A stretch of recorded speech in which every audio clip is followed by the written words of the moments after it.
So let's talk about deck variety and a little bit about the meta of these games. Right off the bat, Yu-Gi-Oh is going to be slightly more limited because it only has one format in the US and just generally a smaller card pool when compared to Magic. So I went and grabbed two separate top 8 tournament listings for both games. These are pretty recent, within March, I think, within March, February, March. Um, I just Googled MTG Legacy Top 8 and Yu-Gi-Oh! Top 8.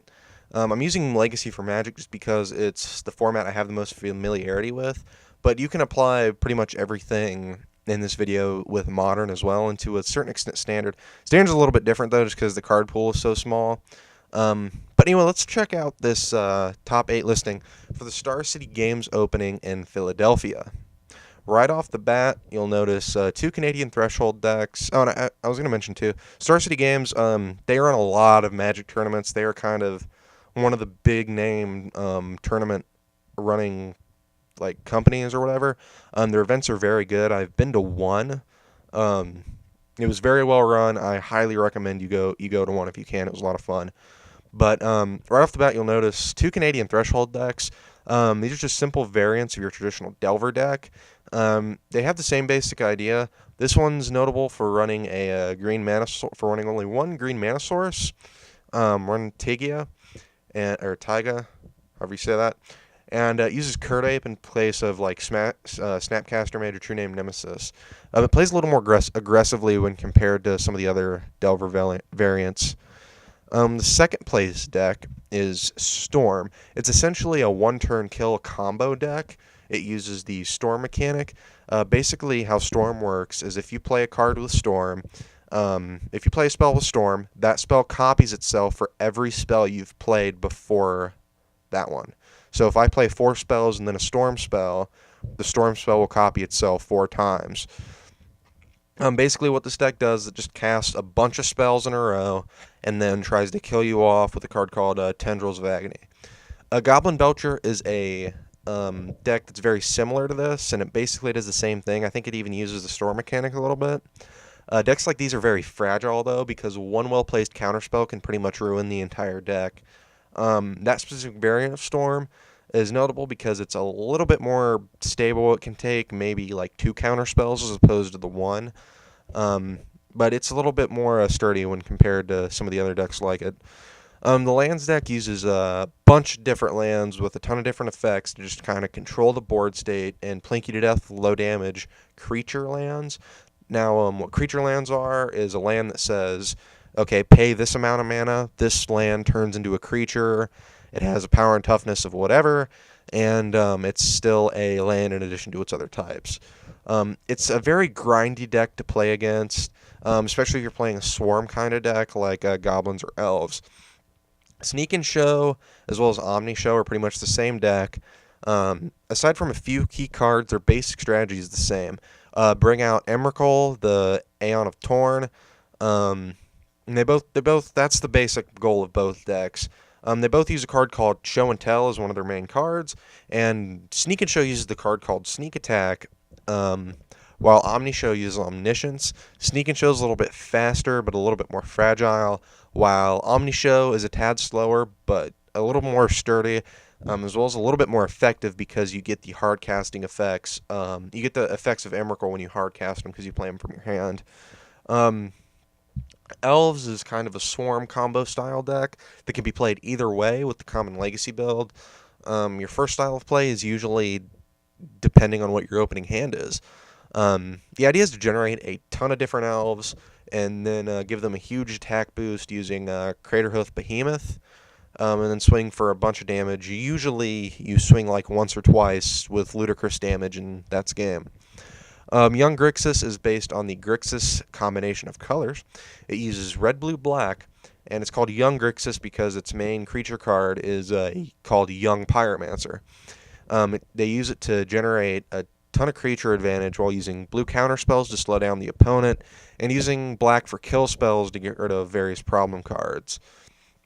Now let's take a look at the top 8 deck of the ARG Louisville tournament. ARG is kind of like the Star City Games equivalent of Yu-Gi-Oh. kind of a big name tournament events. Um, right off the bat, you'll notice a lot of Nekroz and a lot of Kleeports.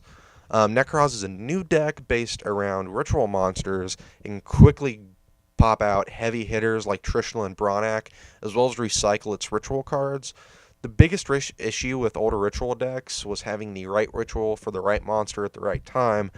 Nekroz solves all this by being able to search out pretty much any of their ritual cards, and any of their ritual cards can be used for any Nekloth monster. So pretty much any ritual for any monster with that deck. Gishki's kind of did the same thing, but they were a little bit slower.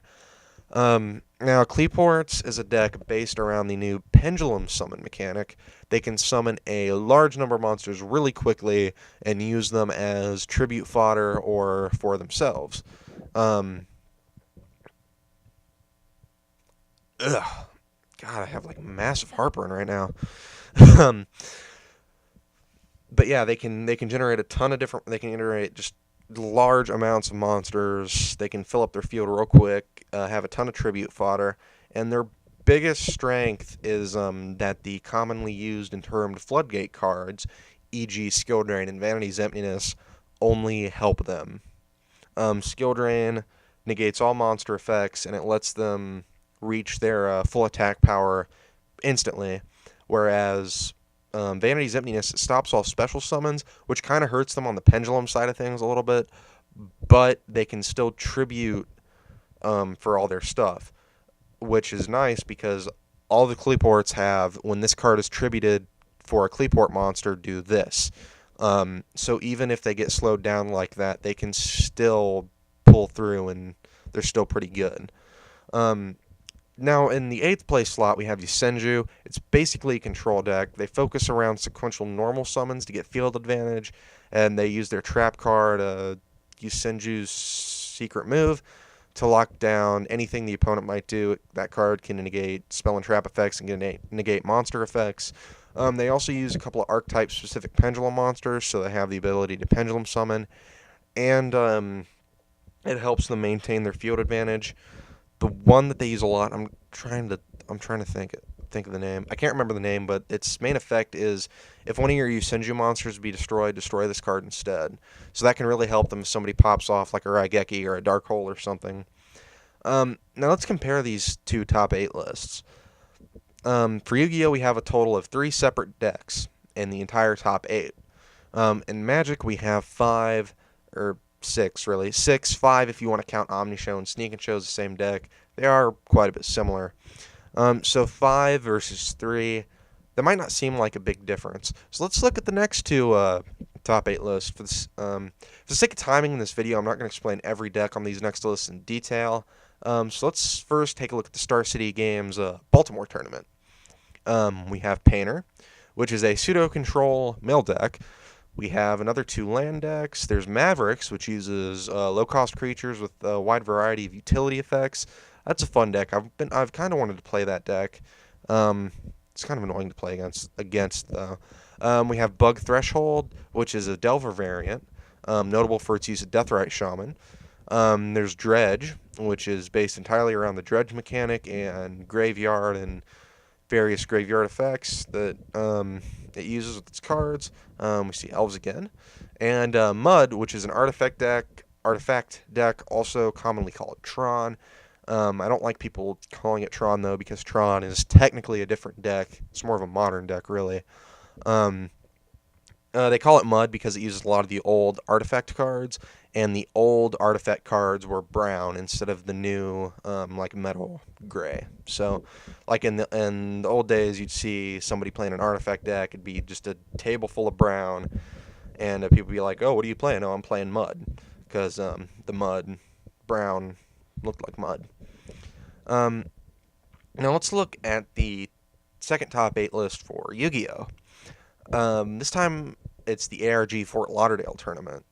Again, lots of Nekroz, lots of Kleeports. Burning Abyss came in 8th. Burning Abyss was considered the best deck before Nekloss hit the scene. It basically dumped all its creatures in the grave so they could special summon them to the field, so they could Exi summon Dante. They had a couple of tuners that they could use to go into Virgil as well. Both pretty good cards.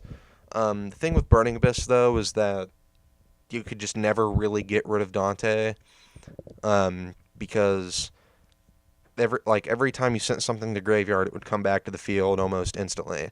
It was just extremely consistent. Excuse me. So yeah, Burning Abyss. Yeah, that was Burning Abyss. It was like the top deck before Nekloss showed up. Now, let's compare the two Yu-Gi-Oh lists. The two different Yu-Gi-Oh tournaments, almost the exact same top 8 down to the placings. Not counting Burning Abyss, and Yusenju, which both came in 8th.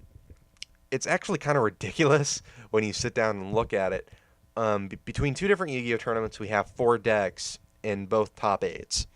Compared to the Magic tournaments, when we have 12 different decks in both top 8s. That's more than twice as many compared to Yu-Gi-Oh! I could keep going through lists like this, but the result would be the same. Now keep in mind, this isn't really kind of a new thing for Yu-Gi-Oh! When I first started playing Yu-Gi-Oh! Seriously again, it was during the Dragon Ruler Spellbooks format, and it was called that because the only two really tournament viable decks were Dragon Rulers and Spellbooks. That's all you ever saw place at tournaments. After that, it was nothing but Mermails and Fire Fists, and after that, it was all Geargia and Hat. In any given Yu-Gi-Oh format, there are about 2 to 3, sometimes 4 if you're really lucky, tournament viable decks.